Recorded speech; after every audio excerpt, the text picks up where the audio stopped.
Walang red notice. It's equivalent po to a red notice. Sa isang Senate hearing, ikinagulat ni Senadora Amy Marcos na hindi pala red notice kundi isang red diffusion notice ang inilabas ng Interpol para kay dating Pangulong Rodrigo Duterte.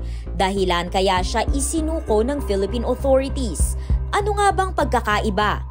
Ang red notice ay isang request sa lahat ng law enforcement agencies sa buong mundo na arestuhin ang isang individual base sa warrant mula sa isang bansa o international court.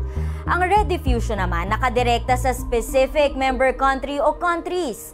Mas mabilis itong maproseso pero pareho rin ang layunin, ang humingi ng assistance sa pag-aresto ng isang convicted o akusado. Sa kaso ni dating Pangulong Duterte, ang Philippine Center on Transnational Crime ang tumanggap ng red diffusion notice mula Interpol na nanghihingi ng tulong arestuhin siya sa bisa ng warrant mula International Criminal Court.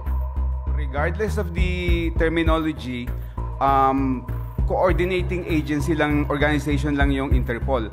Ang mahalaga is valid warrant of arrest yung binigay ng Interpol sa atin, no, regardless of how it gave it to us. Paliwanag ng ICC accredited lawyer na si Joel Butuyan kung lalabag ang Pilipinas sa commitment nito sa Interpol. Baka sa susunod na tayo naman ang mga ilangan ng tulong arestuhin ang isang puganteng nasa ibang bansa, tayo naman ang hindi pagbigyan ng Interpol. Para sa impormasyong napapanahon at on demand, Amor Santos, Newswatch Plus.